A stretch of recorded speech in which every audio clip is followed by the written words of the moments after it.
Our studio guest is Steve Millington. He's here until 9 o'clock this morning. He joins us on Tuesdays on News Radio 1310 KLIX at newsradio1310.com. And, of course, we talk a little politics. He's the chairman of the Twin Falls County Republican Party.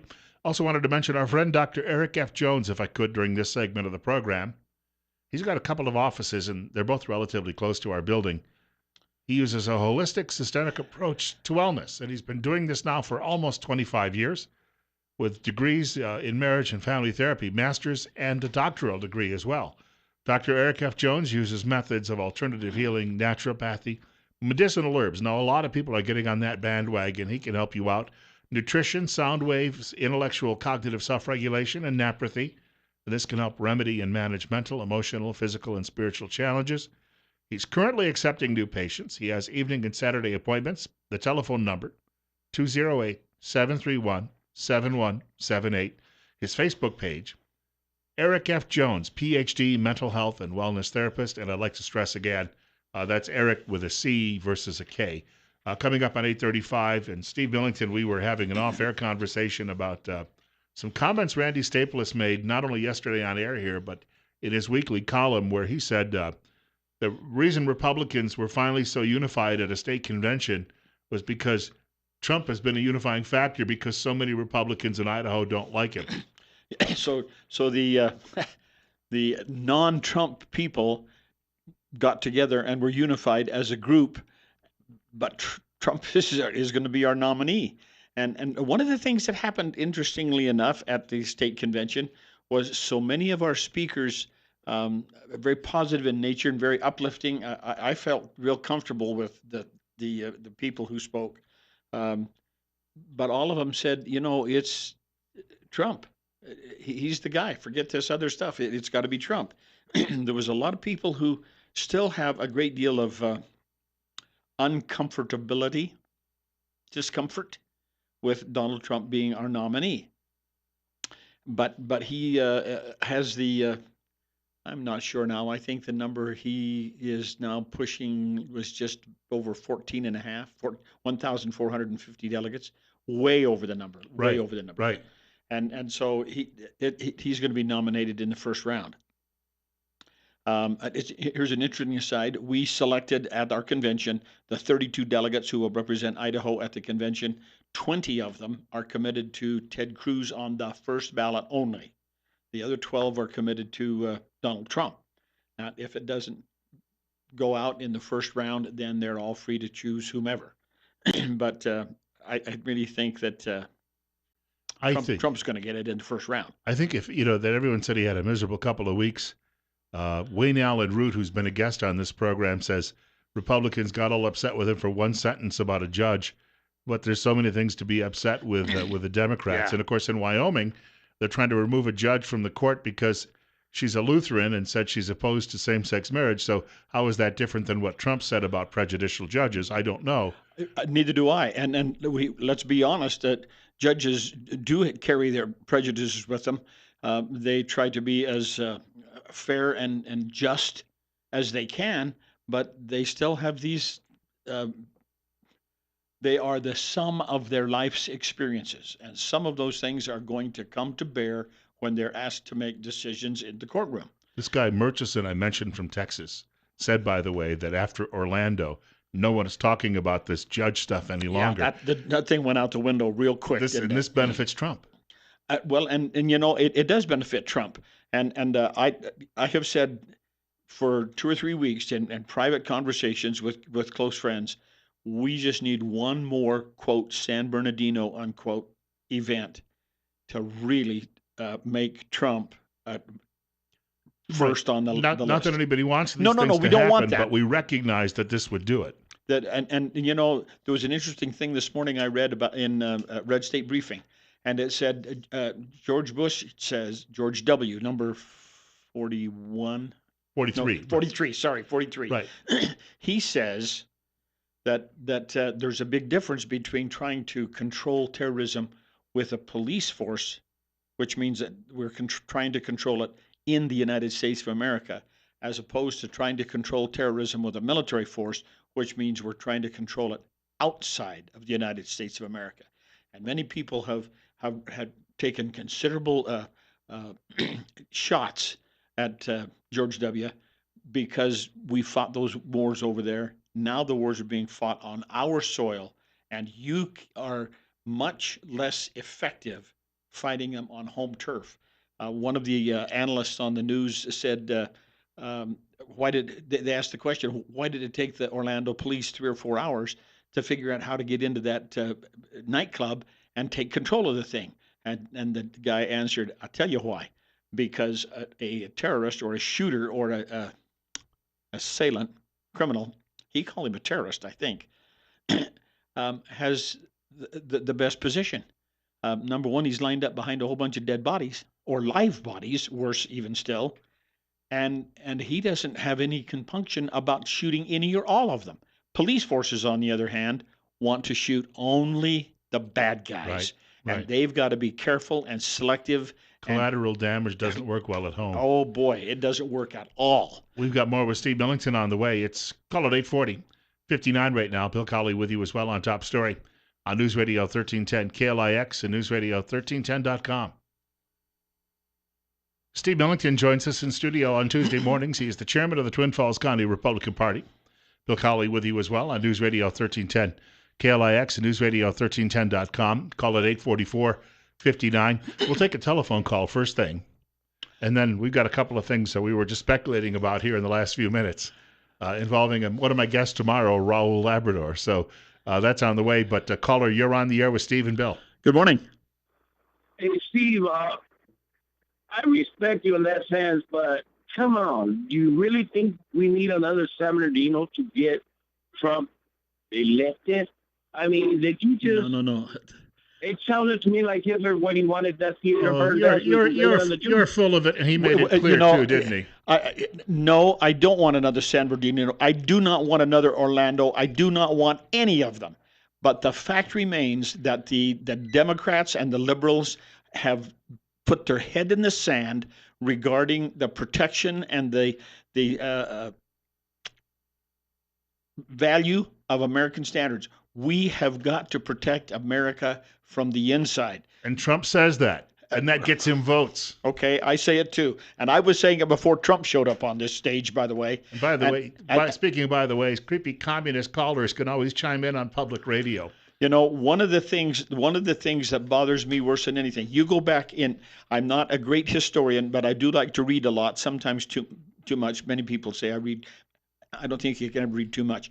But as you go back and study, the great nations in history have always been defeated from within. Seldom are they defeated from outside. You take the Roman Empire. They were defeated from Alexander the Great. Defeated by people moving in from outside, by people who attacked the organization from inside the network rather than outside the network. And that's the thing that I do not want. Don't misunderstand me. I am not interested in any more Orlandos. I wept Sunday afternoon when I saw that stuff on the television. I just had to take a deep breath. It hurt a lot. And it'll happen again if we don't get someone who's serious about it. That's exactly right. If we don't get real serious and get that under control, we're going to be saddled with that kind of stuff. It is a shame when people can barely speak English try to put words in your mouth. Well, that's okay. We have a caller with us. We may not get to these 2 or 3 issues we wanted, but that's okay. Good morning. How are you? Good morning, gentlemen. One point I just wanted to raise was about radical Islam is at war and has been at war with us for a long time. Democrats just seem to refuse to accept that fact and do anything in response to it. But on the same token, one thing the Republicans or conservatives are doing is failing to acknowledge that Democrats are at war with us. They absolutely vehemently despise us in every way and treat us much the same way as radical Islam treats us, barring the taking up of arms. But I will tell you right now, their tactics, their demeanor, just what happened on the floor of the House shows me exactly that they're attacking. and they attack us continually. And our milquetoast representation that we have just continually seems to back down and doesn't fight back. I know they do take the stand occasionally, but until we realize that they're at war with us, right, ideologically. Now we're repeating each other, but go ahead. Caller, you got a great point. I have said for a long time that the various factions within the Republican Party, those people are not the enemy. The enemy are the Democrats. And the sooner we begin to, and I don't think we need to be mean or vicious or cruel, but we must acknowledge that this is a battle, and they are the enemy, not in the classic sense of that definition, but we must win, or else we will find ourselves subject to their control. And most of us, especially in Idaho, but even in this country, and I think that's one of the reasons we're seeing the rise of Trump, is that we are tired of that stuff. We can do better, and deep down inside, in our innate being, we know that we can do better. And Trump has said, yes, you can, and I'm going to help you. Now, there's some things about him that are a little disconcerting to me, but I look at the other side of that thing and I say, wow, he is the only choice this year. He is the only choice. We have another caller. Okay, let's take him. Good morning. Yeah, good morning, guys. Trump made the statement that we have a dysfunctional immigration policy, and he's right, but he didn't go far enough. The fact is, who is running that policy? We have a dysfunctional president and a dysfunctional government, which ordered those FBI agents that were investigating these guys that did the shooting in Florida to stand down. They ordered the FBI agents to stand down who are investigating the ones down in California. And one of them, if I remember right, is even up on charges for profiling because he continued the investigation. Well, I'll add to that, too. I guess just last week, Homeland Security had a report that they issued saying that we shouldn't be targeting people because of their religious faith or their ethnicity or in other words, we can't profile people because they might be a terrorist. And it would be politically incorrect. We give that group of terrorists a safe haven because they know they're not going to be investigated. They're not going to be subject to the same kinds of scrutinies that anyone else would be. And so we give them a get-out-of-jail-free card. And it just invites more of this kind of behavior. We have another caller with us. You're up next on KLIX. Good morning. Forgive me. I don't know a whole lot about McCarthy, and I wish I did. I need to study up on him more. Eugene or Joseph? The one that was after all the communists back in the day. Joseph. Yep, Joseph. From Wisconsin, yep. 1954. So was he wrong? Because look at all the wingnuts that are running our country now. William F. Buckley used to say he wasn't wrong. That's right, Buckley. And it is interesting in retrospect. He was painted with a real ugly brush because that he was considered to be anti-diversity, I suppose. But in retrospect, as we look at it, did we in fact give adverse elements a toehold, a safe haven in the United States because we've refused to acknowledge some of the things, or many of the things, that I think he was a Senator, Joe McCarthy. Right, from Wisconsin. Trying to bring to the forefront of people's attention so that they could not get a base of operations inside the United States. And Richard Nixon was doing the same thing, and the media never forgave him for it. Never did. Because the media, of course, was on board with all of this. It still is today. And perhaps they're even more on board currently than they were back in I think this was the 50s, if I'm not mistaken. I agree with our caller. I don't know all that much about it, but I do remember, so no television, radio comments about, I really dated myself on that one, didn't I? we were talking off air on another topic entirely, but it still involves Republicans. One thing I noticed at the convention, state convention, was when various guests the luncheon speakers were being introduced, I tried to gauge the applause. No one got a bigger round of applause than Raul Labrador. He got better applause than Buck Sexton, Kimberly Strassel, and Senator Crapo. He when he walked up on that stage, it was like a rock star had showed up. He's on the air with me tomorrow, and somebody I was talking to last week said, he's on the radio in Twin Falls, Idaho Falls, and Pocatello, none of which are in his district. So the question becomes, why is he building this statewide base? What is he doing? Reaching so far out of the first congressional district. A couple of interesting things with Idaho state politics. Number one, Butch Otter has made it abundantly clear, and he continues to make this statement every time, I'm done. The last election was the last. And so we're going to have a vacancy, if you will, in the governor's chair in 2 years' time when we start the 2018 state constitutional officers. And in fact, all 7 of our officers will be on the ballot in 2018. So where are the openings? Where could we have situations? I think there'll probably be a challenge against Lawrence Denny, if not from the Republicans. I know that Holly Woodings, the Democrat who ran against him 2 years ago, is still building a cause, and she will probably run again in 18. Haven't heard anything about Lawrence Wasden as Attorney General. So, but there are a couple of things. We are going to have to choose a new governor because Otter is just stepping down. He's finished. So who's going to fill that position? We have Brad Little as lieutenant governor. Not uncommon in this state for the lieutenant governor to step up to that next level. Will he have a challenge in the Republican primary? Well, there's an awful lot of people who kind of think Raul Labrador could be the guy. Now, I look at that and say, well, I think there's a couple of things that we need to focus on. Yes, Labrador is on radio in Twin Falls and in Pocatello and in Idaho Falls, and on a regular basis. I think at least monthly in all 3 of those locations.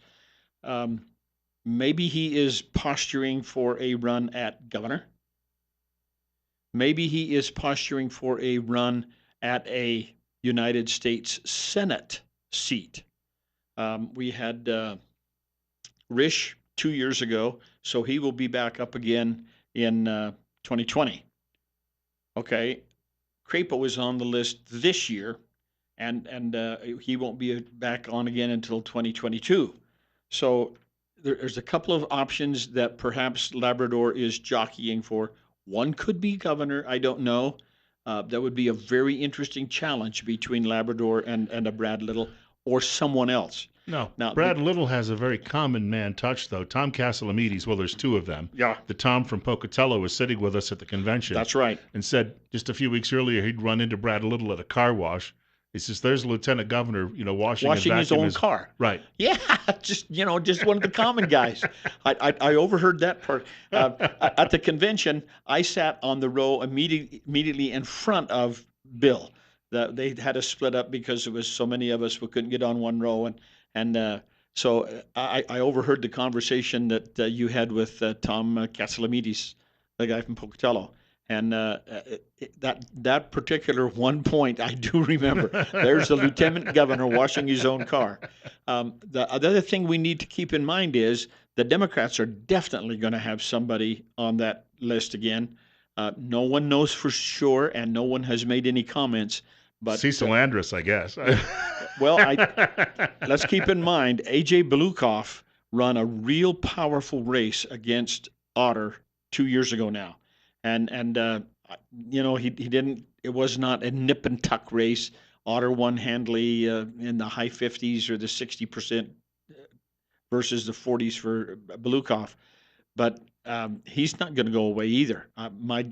If I had to bet today, I would bet that A.J. Belukoff will run on the Democrat side. And so as we start looking at people who could take a shot at the governor's chair, keep in mind they're going to be running against somebody like an A.J. Belukoff, and he's a very knowledgeable, very smart very polished individual, and so we need to make sure that whoever is lined up against him can hold that Republican chair. One other constitutional officer that could see some difficulty in 2018 is the state treasurer, Ron Crane. And he is currently under some pressure because of some internal squabbles inside the state treasurer's office. Some people were let go, and they have filed whistleblower act claims against the state of Idaho. And so there's an awful lot of investigation, and anytime you have that kind of a situation occur within your administration, in your department, you're going to get a lot of really bad press. And I don't care, how that comes down. And Crane has been there 12 or 16 years, I think, a long time. So We'll have to pick this up again next week. we can do that again next week. Steve Millington in studio with us. He's the chairman of the Twin Falls County Republican Party. Coming up on 9 o'clock, and news from Fox, and one more hour of Top Story ahead with Bill Colley on News Radio 1310, KLIX, and NewsRadio1310.com.